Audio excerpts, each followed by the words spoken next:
Buenas noches. Bienvenido al programa de Haciendo Historia, este ciclo de televisión que fue creado, ideado por nuestra productora y acompañado por estos dos grandes amigos y profesionales que semana a semana nos van desasnando y nos van contando la historia. Como me decía un televidente, qué linda forma de contar la historia que tienen, cosa que es cierto porque se vuelve atrapante. Les recuerdo antes de comenzar el tema de hoy, de que están en participación los libros de Editorial Moglia. Tenés que mandar un mail a haciendohistorias@hotmail.com. Gentileza de Moglia Ediciones, a quien mandamos un saludo grande, a Leo Moglia, por la colaboración que hace con la cultura y con la historia y la memoria de nuestra gente, porque la verdad que es un trabajo importante. Voy a saludar, arranco hoy por el doctor Dardo Ramírez Bracci. Dardo, buenas noches. ¿Cómo estamos, doctor? Y por el doctor Quito Galeana, como siempre, Enrique Eduardo Quito Galeana. Pero muy bien. Hoy un tema apasionante. Un tema que ha sido incluso polémico en Corrientes, porque hoy vamos a hablar de la esclavitud. No solo la esclavitud en la provincia de Corrientes, la esclavitud en la Argentina, la esclavitud en América del Sur, sino en general la historia un poco de la esclavitud. Uno de los temas polémicos que le voy a preguntar, pero ya le dejo la pregunta para el segundo bloque, es por qué no hay casi negros en Corrientes, cuando había prácticamente un barrio de negros, o si me querés contestar ya, un barrio de negros que era el barrio Cambacuá, que era el barrio, digamos, de todos los negros o mulatos. Los negros en Corrientes provienen de la libertad que les confiere el gobernador Pujol en 1854 y 55. La Constitución de 1853, en el artículo 15, dispone la libertad, la abolición de la esclavitud. 1853. 1853. Esto es para evitar, y para la fecha exacta de la abolición de la esclavitud en Argentina es el 9 de julio de 1853. Sí. Imponía una condición que no se cumplió nunca: la indemnización a los propietarios de los esclavos. Es decir, con esto quiero que el televidente entienda que los propietarios de los esclavos tenían cosas, no personas. No eran seres humanos, eran cosas. Es como si usted tiene una silla, un ventilador, un reloj. Bien. Porque existe un error flotando en el ambiente, en el sentido que en la asamblea del año 13 se abolió la esclavitud. No, ahí hubo una cuestión diferente. Ahí se declaró la libertad de vientres.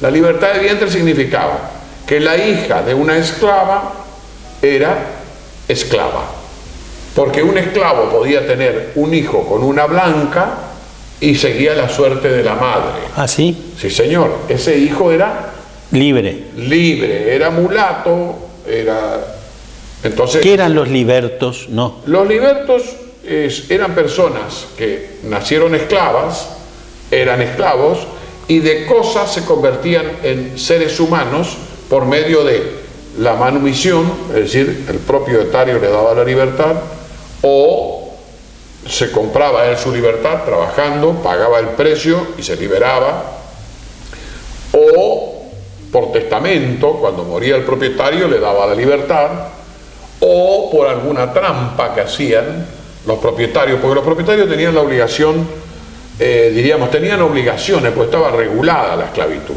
Tenía obligaciones de darle de comer, no maltratarlos, venderlos si no los aguantaban, pero tenían obligaciones en los códigos negreros, digamos así. Y además el esclavo era una cosa de mucho valor. Le mandaban a trabajar a las casas particulares para servir, para vender velas, a vender las cosas. Usted ve que en las imágenes que nos brindan de la colonia, el negrito era el que vendía la vela, el que vendía las empanadas, el que vendía la fruta, y así las familias, como las familias de Corrientes, hacían lo mismo. O sea, yo tenía un esclavo, a mí me servía la mitad del mediodía y la otra mitad te lo alquilaba vos. Claro. Entonces iba y servía en tu casa, cuidaba tu jardín, cocinaba, etc. Y yo te pagaba a vos. Y vos me lo devolvías pagándole un determinado salario, digamos, un determinado precio. Y pero él, que era para el propietario, no era para el esclavo. Para el propietario una parte y para el esclavo otra parte. Ah. Habitualmente le estafaban al esclavo, lógicamente. Sí. Cuando llegaba a la vejez, ¿qué hacía el propietario? Le manumitía. Entonces, el viejo esclavo, que ya no servía para producir en la economía, que quedaba fuera del mercado económico, quedaba desamparado totalmente. Porque le dieron la libertad, quedaba como liberto, y ahí respondo la pregunta, era liberto, era pero su hogar toda la vida fue esa casa. Esa casa. Ergo, me hace acordar a un personaje muy conocido en la ciudad de Corrientes que vivía al lado de la jefatura de policía, que fue criado por esa familia y que cuando demolieron esa casa y murió la señora que lo cuidaba, él quedó liberado, digamos, de esa mujer, y Rito se llama, y esa mujer dejó en desamparo a este muchacho, que ahora lo protege una familia, de un médico muy respetado en Corrientes y muy humano. Qué bueno. Lo protege, lo cuida, etcétera, etcétera. Para continuar lo que estabas contando, en 1813 se declara la libertad de vientre. El hijo de una esclava seguía la suerte era, como decimos en Corrientes, angaú libre. Angaú libre porque tenía que seguir con la madre hasta los 25 años. Lógicamente, hasta los 25 años pasaba lo que pasaba. A 25 años ya envejecía. El término de vida antiguamente era 30, 40 años. El que vivía más ya era excepcional, que tenía otra condición económica. Y así tenemos que eso fue una engaña pichanga. O sea, que eran libres pero tenían que vivir en la casa donde estaba la mamá esclava, digamos. Exacto, sí, tenía que seguir la suerte. Si le vendían, iba con la mamá a donde fuere el domicilio del comprador. Así sucesivamente la esclavitud se va dando.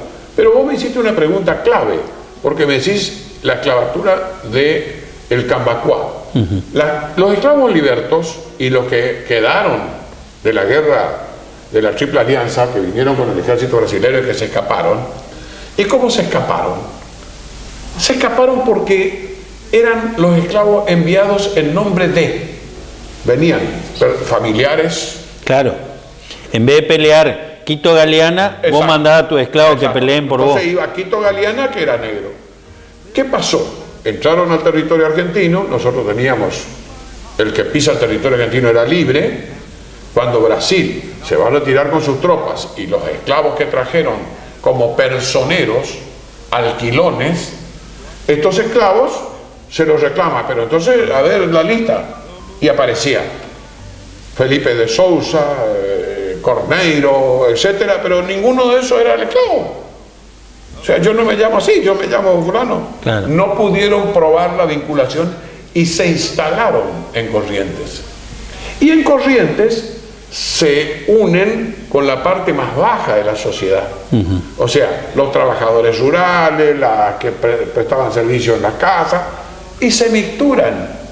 En Corrientes hubo mezcla, no hubo pruritos raciales, claro. Acá no se le perseguía a nadie. Hasta el gobierno de Castillo, Forte era el vicegobernador, era sastre Forte. Y hasta el gobierno de Castillo, el chofer de la gobernación era negro. Y fíjese usted, ese chofer se casó con una dama correntina de mucho prestigio, de mucho apellido, pero que quedó económicamente mal, y esa lo impulsó a buscar una vida y a trabajar. Y ella se casa con el chofer de la gobernación, con el morocho. Y mi papá le preguntaba siempre que, ¿cómo vos, con ese apellido distinguido, que todavía subsiste en Corrientes, no lo digo para que no haya ningún tipo de problemas, te casaste con este hombre que es negro? Le decía a mi papá, que mi papá era bastante morocho, a él le decían negro también. Sí. Así que, o sea que estamos hablando de cosas de negros, sin ofender a nadie, porque mi papá se llamaba negro. Y le decía, me enamoré, es una excelente persona, y así. ¿Y sí? Bueno, tenía un secretario también, papá, que descendía de los negros brasileros. Le decían Corcho. Corcho le decían, era bien negro.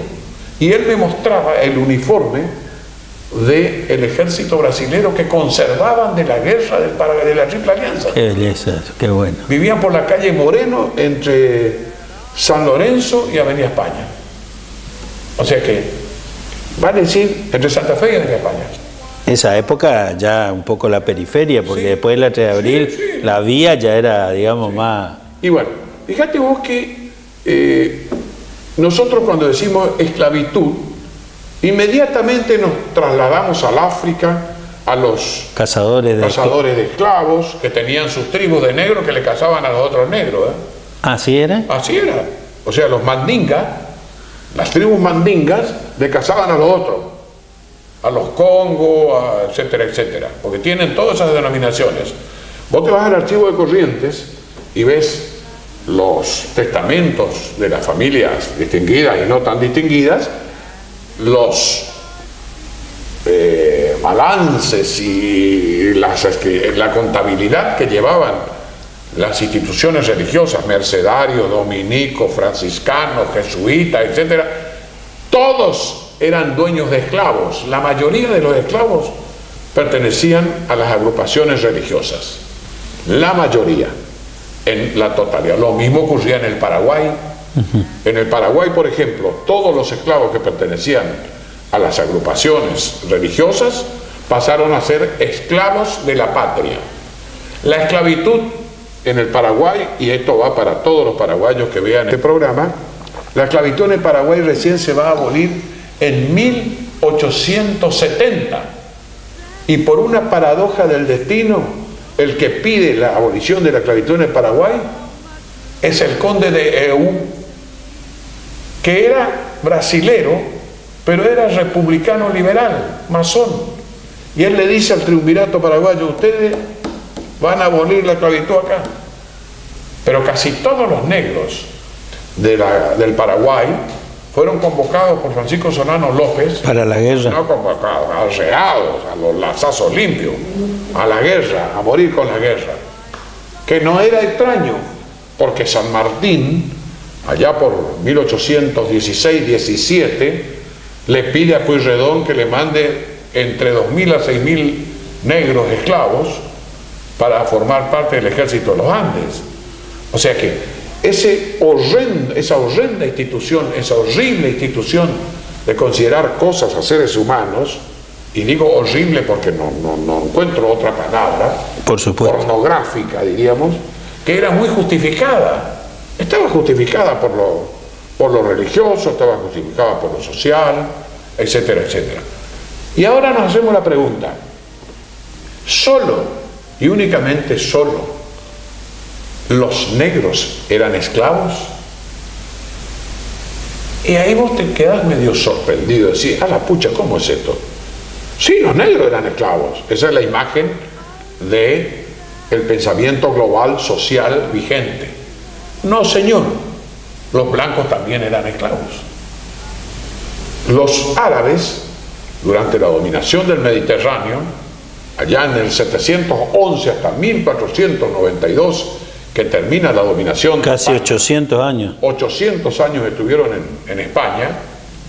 Los árabes salían con sus flotas del norte de África, llegaban a Europa y asolaban todas las costas europeas, España, Francia, Italia, Grecia. Estoy denominando con los nombres de ahora. Sí. O sea, todos los reinos que ocupaban Europa, ellos asolaban. Y además tenían la ayuda de la sociedad europea, que les brindaba esclavatura blanca a los esclavistas. Se llama la esclavitud blanca. Mirá vos. ¿Cómo es eso? Los de las ciudades, la burguesía que estaba apareciendo de manera creciente, los comerciantes, los nobles, los clérigos, etcétera, ¿qué hacían? A los poriajú, a los pobres, poriajú en guaraní, pobres, le ponían en la costa. Venían los árabes, le alzaban a todos y esclavos, todos esclavos. Vale decir, no solo los cazaban, y de ahí viene la famosa frase, andá, mirá si hay moros en la costa. Claro. Mirá si hay moros en la costa, porque lógicamente, si venían a cazarlo y lo llevaban. Esclavitud existió de ese tipo blanca en Estados Unidos. En Estados Unidos de Norteamérica le ponían un cartel acá, pobre. Pobre significa, ¿sabes qué? Vos sos ser humano, pero vos tenés que trabajar para el que te contrate o el que te dé de comer. ¿Y cuál es otra desgracia? En Corrientes, vuelvo a repetir, en Corrientes los esclavos se integraron a la familia, como dice Abelardo Levalle. Abelardo Levalle es uno de los historiadores más importantes que tiene la historia argentina, la historia del derecho, que es el que prologa el último libro de Eduardo Ramírez Bracci. Bueno, Abelardo Levalle es un gran amigo mío, le tengo un gran cariño, y bueno, Abelardo Levalle dice, la esclavitud en el Virreinato del Río de la Plata fue una esclavitud blanda en lo cuanto se refiere al litoral, porque la esclavitud en otros lugares como Perú, como el Alto Perú, etcétera, era dolorosísima. Lo mismo que en el Caribe, eran terribles los castigos, la explotación, las muertes, etcétera. Tanto es así que los esclavos preferían matar, como los indios, matar a sus hijos antes que verlos esclavos. Entiendo. Esas situaciones se daban normalmente. Y acá en Corrientes ocurre un hecho curioso que Abelardo Levalle cita en su libro, me cita el trabajo, El fin de la esclavitud en Corrientes, que está publicado. O sea, ¿hubo esclavitud en Corrientes? Muchísimo. Esclavitud en Corrientes habían sobre 10.000 habitantes, yo diría que habían entre 1.500 a 2.000 esclavos o más. O más, aclaremos. Todas las familias pudientes tenían no solo esclavos del servicio doméstico, sino esclavos en sus estancias, que hacían el trabajo por ellos. Claro. Por eso es que por ahí en algunas familias aparecía algún morochito, algún pinturado, sí, que era el hijo del bombero, del sombrero de sí, pues, algún desliz. Algún desliz que ocurrió. Claro, ahí. algún desliz. Porque, lógicamente, también había, como dice Sarmiento, en Civilización y Barbarie, Facundo, dice Sarmiento, las rancherías en los conventos de Córdoba, y encontraban unas negras con unos ojos azules tremendos, muy parecidos a los jesuitas especialmente, a los franciscanos, todos esos alemanes que venían, alemanes, prusianos, de más hierba, y ven, eran una belleza, como hoy te vas a Brasil y ves unas morochas preciosas con unos ojos verdes, que decís de dónde salieron, y bueno, ahí está. ¿Por qué razón, Rafael, te preguntarán? A ver. Porque aprendo un montón yo acá, sí. Porque vos tenías que tener la castidad total cuando eras sacerdote, pero estar con una cosa, con un vaso, o con un libro, o con un escritorio, no era pecado. Es decir, que podían tener relaciones sexuales con las esclavas negras porque eran cosas. Claro, no eran mujeres. No eran personas. No eran personas. Eso y mucho más tiene la historia argentina. ¿Por qué desapareció la gran cantidad de esclavos en la República Argentina? Porque lucharon en la guerra de la independencia. Cuando San Martín se enfrenta a las tropas realistas en Chile, manda al frente a casi toda una división de negros esclavos. Y él sabía que iban a la muerte. Y él dice, pobre mis negros. Eso dice San Martín. Dice José Francisco de San Martín. Pobre mis negros. Van a la muerte, pero van por un motivo patriótico. Claro, era la popular carne de cañón, digamos. La popular carne de cañón. Lo mismo ocurría en la guerra de la Triple Alianza. Los negritos van primero y después... Lo mismo, las tropas brasileras también traían mucho... Por supuesto, venían todos, sí. Lo que en un diario que tenían en el Paraguay, el Cabichuí, sí, ellos siempre le dibujaban como monos, como macacos, etcétera, y decían, cuando les vieron las paraguayas a los primeros negros brasileños que las liberaron, a las paraguayas y a las correntinas que les liberaron, ellos decían, pero son seres humanos. Fíjate vos el concepto que tenían en la cabeza metido esta gente estos horribles propietarios de gente que lo consideraban animales, cosas. Era terrible. Pero en Corrientes la esclavitud existió.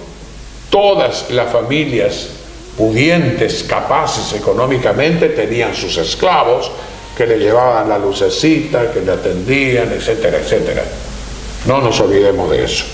Y el Cambacuá, los negros del Cambacuá, se fueron dispersando porque se fueron mezclando. La verdad que era un tema controversial porque la gente decía, no, si hubo negros acá tendrían que haber quedado más negros como hay en otros lugares, por ejemplo en Brasil, que digamos que hay mucho más gente de piel de tez oscura, ¿no? Pero es que en Brasil no se da la mixturación, no se da la mezcla. Acá en Corrientes sí se da la mezcla. Claro. Acá sí, acá no había inconveniente. Un criollo se juntaba con una negra. Yo todavía tengo un ejemplo, y este ejemplo es real. Un tío que falleció hace poco, Julio Coria, primo hermano de mi madre. Julio Coria estaba casado con una negra mota. Una tía mía que era negra mota y que era excelente persona, como todas las personas humanas, seres humanos que conozco. Algunos son un poquito más malos, otros más buenos, bueno. Que no tiene nada que ver con el color de la piel. Con el color de la piel. Por supuesto. Y los hijos de mi tío Julio Coria son uno blanco, el otro morocho, el otro mestizo. Son de todos los colores, pero sí existió esclavitud. Y está documentado en una de las publicaciones, temas de historia, que yo publiqué en Moglia Ediciones, temas de historia donde están las cartas de libertad con la policía. No le querían dar la libertad. Golpeaba a la policía. Rafael Costa, usted tiene 5 esclavos. Sí, señor, muy bien. A partir de ahora son libres, firme acá. Pero no, porque no me indemnizaron, firme acá, después le van a indemnizar, firme. Y ya le daban la libertad. ¿Qué ocurrió con esos esclavos? La mayoría de ellos quedó viviendo con las mismas familias. Por supuesto, porque no tenían... Sí, tenían el apellido. Y no tenían dónde ir tampoco. Y fíjate vos, en San Roque hay una tumba, sí, un nicho, no sé cómo se dice, un panteón. Un panteón. Y en el panteón, en la parte de arriba, está la familia blanca. De una gran familia blanca, de una gran familia humana que respetaba a sus esclavos. Debajo, en el sótano diríamos, hicieron un sótano, debajo están enterrados sus esclavos. Pero en San Roque, provincia de Corrientes. Doctor, ¿estuvo callado este bloque? No, lo estoy dejando que hable el doctor Galeana para yo darle después una matiz normativa de la esclavitud. Bueno, en el próximo bloque nosotros vamos a ir a nuestro corte comercial. Va a hablar un poco el doctor Dardo Ramírez Bracci, porque este es un tema, como dije hoy cuando comenzamos, mucha gente decía en Corrientes no hubo esclavitud. Ya nos estamos enterando, estamos viendo, y en el próximo bloque el doctor Dardo nos va a ilustrar otra parte. Sí. Cierro. Está muy calladito y hay que moverlo, ¿eh? Sí, ¿por qué? Y hay que moverlo, ¿viste? Lo que pasa es que él le tiene mucho respeto a usted. Cuando usted habla, es muy difícil interrumpirle. No, cuando la criatura está calladita hay que ir a mirar qué está haciendo. Bueno, nos vamos al corte y ya volvemos.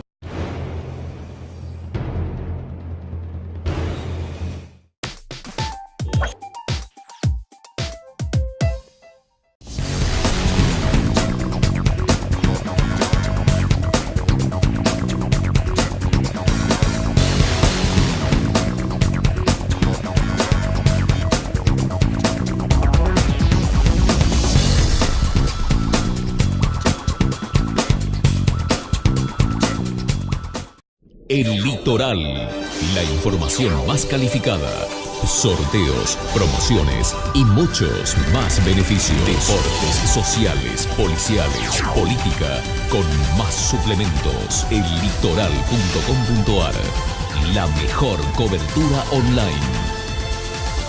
El Litoral, el diario de hoy. Si sos del norte, ahora tenés descuentos diarios. Llegó el programa de beneficios para lectores del diario Norte de Corrientes y de Chaco. Soy Norte Club, un programa de beneficios y descuentos que permite ahorrar todos los días del año en artículos para el hogar, supermercados, con el auto, indumentaria, belleza y salud, entretenimientos, gastronomía y turismo. Soy Norte Club, un mundo de beneficios y descuentos en nuestra red de comercios adheridos.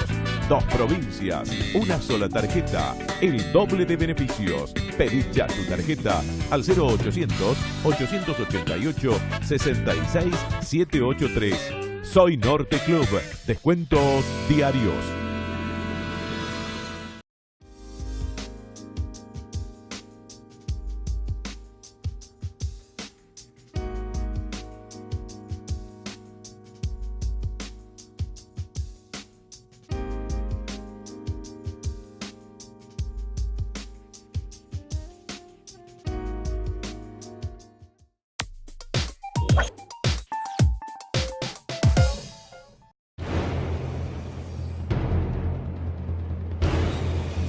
De regreso, este libro que está acá, uno de los libros más vendidos de la editorial Moglia, se llama Cautivas Correntinas.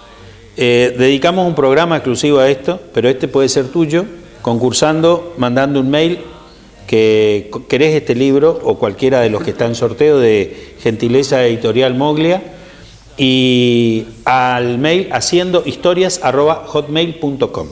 Puede ser tuyo este o cualquiera, que seguro va a enriquecer tu biblioteca y sobre todo te va a enriquecer a vos y a tu familia, porque todas las historias que se cuentan, que son libros del doctor Enrique Eduardo Galeana Quito y del doctor Dardo Ramírez Bracci, con temas muy importantes porque sucedieron acá, en nuestra querida ciudad y en nuestra querida provincia de Corrientes, que tuvieron después sus consecuencias, por supuesto, siempre a nivel nacional y en la organización nacional. Arrancamos con Dardo Ramírez Bracci, que estuvo muy callado en el bloque anterior, así que le estuvo dando el tiempo para que el doctor se expresara en este tema que le apasiona, que es la esclavitud. Lo estuve escuchando muy atentamente para así después complementar y agregar algunos datos que refuercen el pensamiento del doctor Galeana.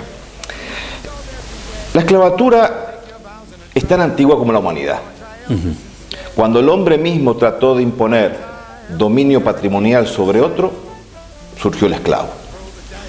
Y el esclavo no tuvo diferencias de color de piel, de patrimonio, de creencias, sino simplemente el vencido se sometía al vencedor. Y en esas condiciones, ya desde el Imperio Romano, la esclavatura tomada por los romanos contra los bárbaros y así sucesivamente, pero a medida que avanzaba el tiempo, la institución de la esclavitud, porque era una institución, estaba normada, va a adquirir mayores especificaciones en su reglamentación. Razón por la cual, si bien, como bien lo dijo el doctor Galeana, la condición de esclavo es detestable por la naturaleza misma, los estados modernos y la Europa occidental y el mundo occidental, a partir del siglo XV, XVI, XVII, comenzó a sistematizar la reglamentación, normatizar el tratamiento del esclavo o la cuestión del esclavo. Pero la normativa no en todos los estados era igual. No era lo mismo la normativa holandesa, inglesa, francesa y española. Y a esto quiero llegar. Y voy a tomar las dos construcciones totalmente separadas y distintas, que va a ser el tratamiento del esclavo dentro de la ley y fuera de la ley que le van a dar los anglosajones y lo que le va a dar el derecho indiano y el derecho castellano. En principio, el esclavo, como muy bien manifestó el doctor, era una cosa. Era una cosa que estaba dentro del comercio, era una mercadería, no tenía derecho. Al ser cosa, no tenía derechos.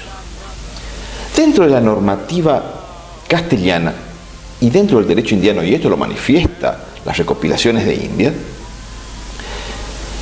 el esclavo en Hispanoamérica estaba, no digo cubierto, pero enmarcado en una serie de leyes que le otorgaban muchas obligaciones, pero también algunos derechos. Al poder asistir y tener mínimamente, casi imperceptible, algunos derechos, esa cosa deja de ser eso para tener cualidad de persona. ¿Dónde se manifiesta eso? Y esto se lo determina en las recopilaciones de Indias y en las disposiciones reales, en la facultad que tenía el esclavo en Indias, en el reino de Indias, y su relación con la justicia. El esclavo, en el único lugar del mundo que la esclavatura tenía posibilidad de reclamar a un órgano del Estado, en este caso a la justicia, para que se cumplan las disposiciones reales. En otras palabras, existía una normatización, había una serie de leyes, entre ellos los códigos negreros que citó el doctor Galeano, que eran códigos que establecían cómo debían ser el trato con el indio, cómo debía ser el comercio, el trato, el trabajo, etcétera, etcétera. Estos códigos negreros no eran iguales en todos lados. No eran lo mismo los franceses y los españoles. Los españoles fueron los más benévolos. ¿Por qué? Porque establecían serie de disposiciones. Un propietario no podía, por ejemplo, matar a su esclavo. Quien mataba a su esclavo era un homicidio, por más que el esclavo era esclavo. Si tenía que castigarlo al esclavo no podía amputarle, sacarle un ojo, amputarle un brazo. Eso cometía un delito. El propietario, por ejemplo, y decía el Código Negrero de los Borbones, que quienes sistematizan esta cuestión, que el propietario del esclavo debe actuar para con el esclavo como si fuese un buen padre de familia. Enseñarles, darle los ámbitos de oficio y protegerlo. Estaba divorciada esta cuestión a lo que verdaderamente muchas veces pasaba en la práctica y en el análisis sociológico que hizo el doctor Galeana, de que la esclavatura era sufrida, desde luego, eran esclavos. Pero había un marco normativo que protegía esto. A raíz de esto, los esclavos negros tenían esa facultad de cuando había un maltrato y no se cumplía con la disposición, el esclavo, cualquiera sea, se iba al alcalde del cabildo o se iba a la audiencia, golpeaba la puerta de la audiencia y decía: señor, mi propietario me maltrata, me pega y yo no doy ninguna causa para que esto suceda.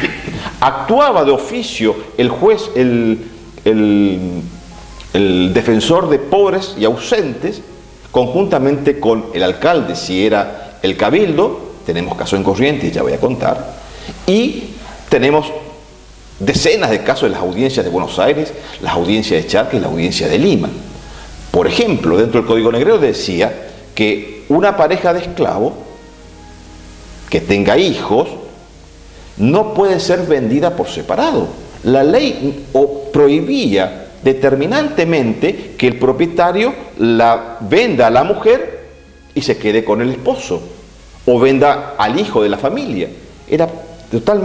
Estaba prohibido esas normas. O sea que eso dentro de lo malévolo de la esclavitud, estos esclavos del reino de India, dependiendo de los castellanos, tenían estos privilegios, por llamarlo. En la norma. En la norma. En el deber ser, en lo que debía ser. A partir de los Borbones. Está bien. Lo que ocurre es que en la práctica de estas cuestiones muchas veces se desfigura, se transforma, no se aplica. Pero en la normativa existía un espíritu del Estado, del Reino de India, de tener esa contención, distinta a lo que era el Estado inglés. Claro. Para el inglés era una cosa. Ahí no existía, y esto lo cuenta perfectamente Edmund Morgan en su libro Historia de la esclavitud en los Estados Unidos, que hemos comentado y analizado conjuntamente con el doctor Galeano. En Indias, esta cuestión es muy particular. Aún más, el propio esclavo podía asistir a los estrados de la justicia, al alcalde en el caso del cabildo, de decir, había maltrato, se quejaba del maltrato.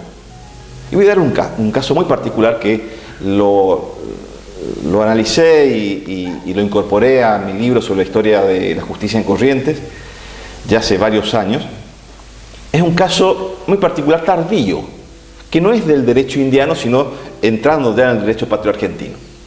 Es el caso de Cipriano, el esclavo de Juan José Lagraña. Juan José Lagraña, no sé por qué razón y por qué causa, lo maltrataba a Cipriano. Después de mucho tiempo, Cipriano va al cabildo de Corrientes, va a las autoridades, al alcalde y a los encargados de dictaminar justicia y establece: señor alcalde, mi propietario, mi amo, me pega, me maltrata y yo no le doy ninguna causa, razón ni excusa para que eso sea. Respondo todo lo que me dice, pero realmente me maltrata permanentemente. Las actuaciones establecen y determinan, y el alcalde ordena que el propietario ponga precio a su esclavo para que lo venda. Exacto. Por iniciativa del propio esclavo, solicita ante el alcalde la irregularidad y el alcalde actúa y ordena al propietario que lo venda. Se pasan las actuaciones, se notifica a Lagraña, Juan José Lagraña, que era el propietario, y pone precio, 200 pesos. Incomprable. Era mucho, Pobre Cipriano. muchísimo. Era el valor de una Pobre Cipriano. Nadie lo iba a comprar. El valor de una casa. Nadie lo iba a comprar a Cipriano en el precio que puso Lagraña para su venta. Por supuesto, al manifestarse esa reacción, Cipriano va nuevamente al alcalde y le dice: yo valgo 50, no valgo 200, nadie me va a comprar. Le ordena al alcalde que baje el precio. ¿Hasta dónde viene esa protección, esa incorporación al sistema de la esclavatura dentro de la normativa castellana? Pero ¿por qué también esa condición? Porque en toda Hispanoamérica no fue lineal el trato del esclavo. No es lo mismo los esclavos en la zafra cubana que los esclavos en el Río de la Plata. Como usted bien lo citó, a Levalle hablaba de la benevolencia de la esclavitud en el Río de la Plata, porque era humanizadora, dice. Así es, porque era una incorporación doméstica. A ver, el esclavo que se incorporaba al mercado, entre comillas, del Río de la Plata, no era un esclavo que se lo traía para el trabajo pesado, para la explotación de minas, para la zafra del azúcar.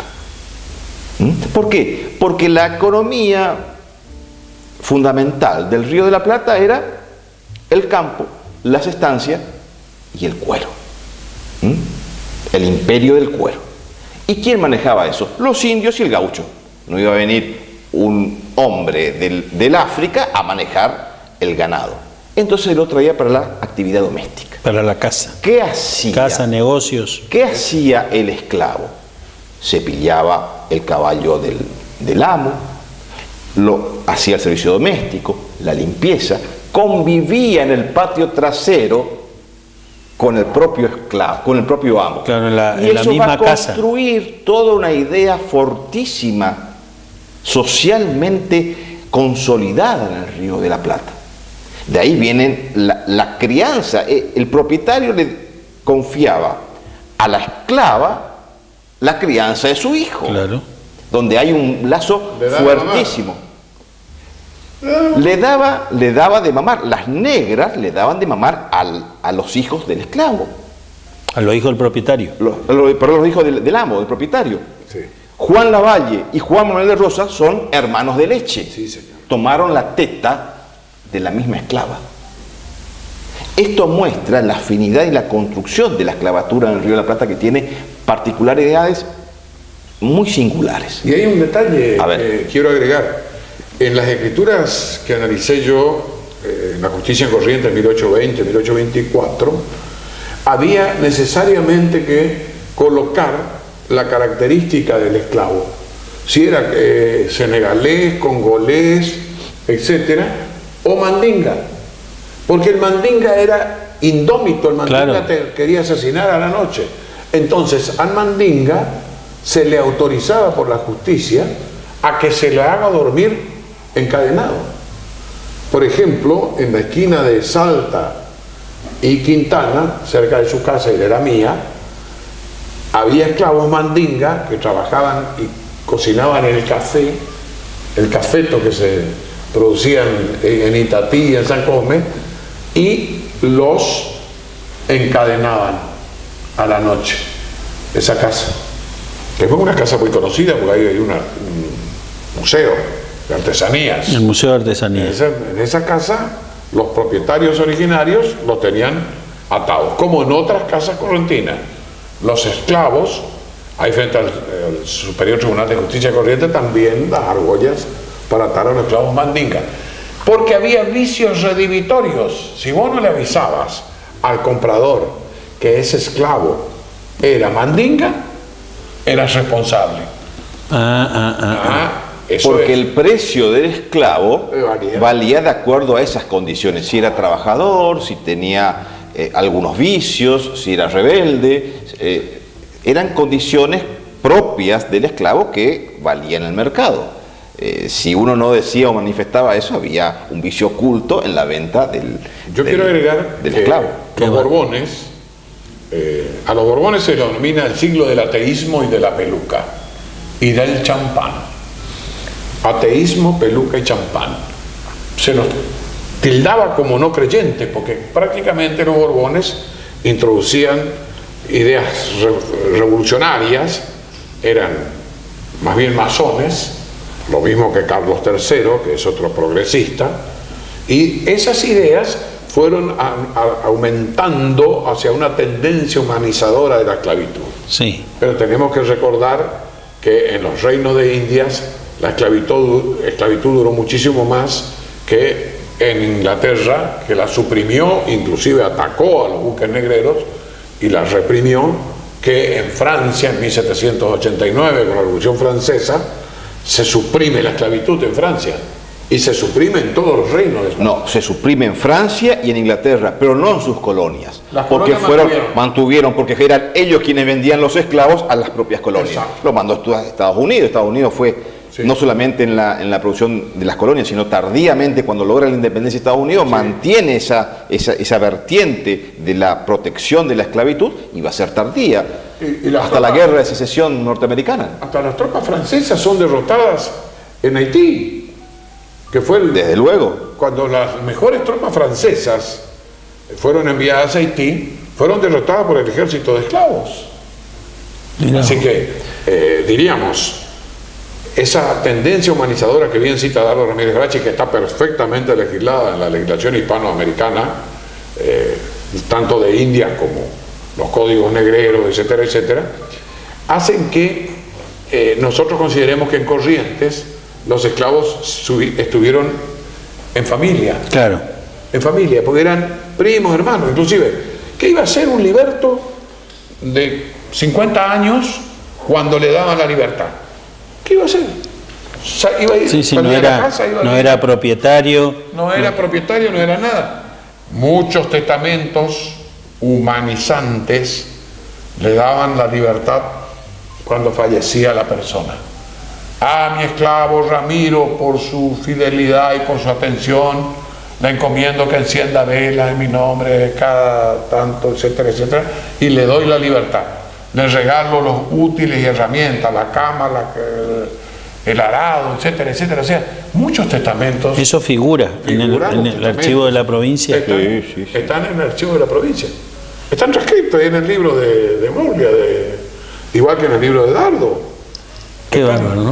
Qué cantidad de cosas o de historias, mejor dicho, que es lo que se trata de este programa, que es lo que estamos tratando de transmitir, porque este fue motivo de una conversación en su momento sobre la esclavitud en Corrientes. Bueno, para ir cerrando este bloque, doctor Dardo, le dejo a usted una parte y después cerramos acá con el doctor Quito Galeal. Solamente marcar un punto de inflexión que ha sido muy importante y referencial para la evolución de la esclavatura y el declive de esta cuestión en el Río de la Plata. La Asamblea del año 13 no solamente establece la libertad de vientres, como bien citó el doctor Galeana, sino que también agrega una cosa que es fundamental. Prohíbe categóricamente el tráfico de esclavos. No prohíbe la esclavitud. ¿Qué es lo que prohíbe?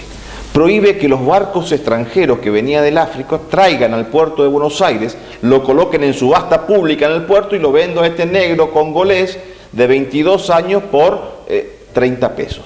Eso se prohibió. No se podía traer más esclavos para vender.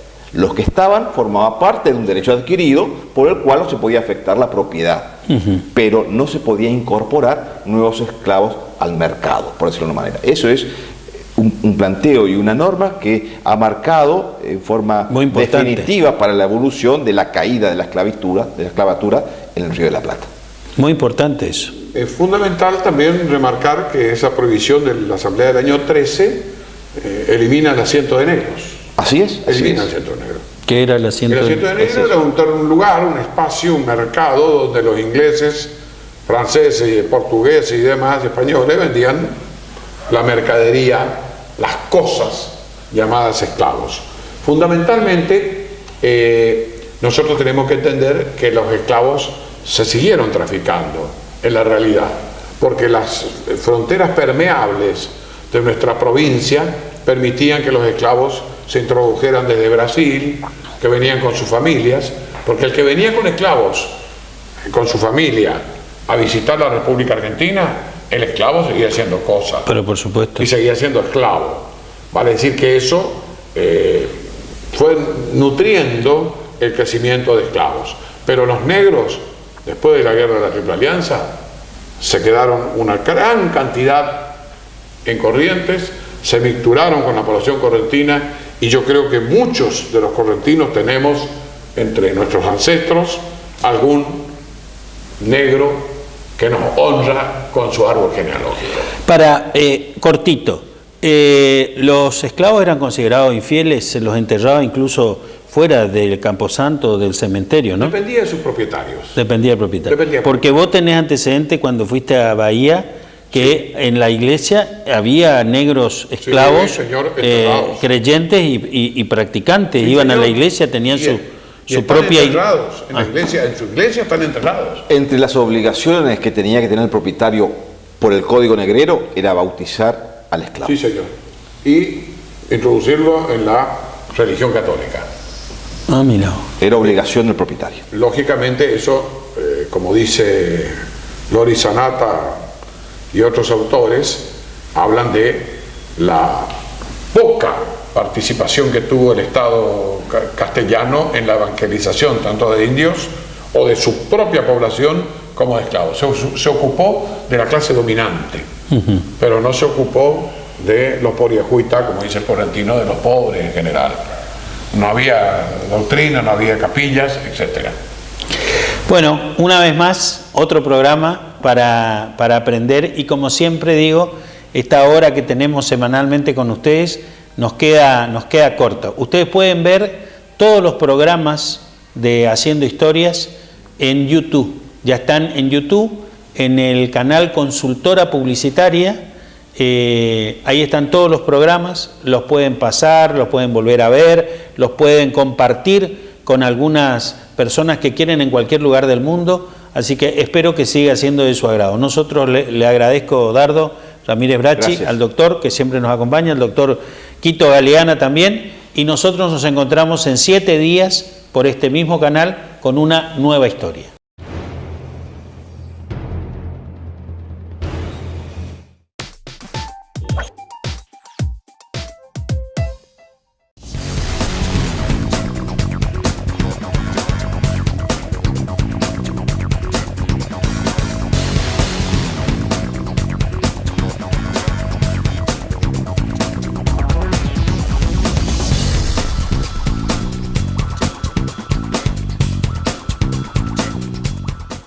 El Litoral, la información más calificada, sorteos, promociones y muchos más beneficios. Deportes, sociales, policiales, política, con más suplementos. Ellitoral.com.ar, la mejor cobertura online.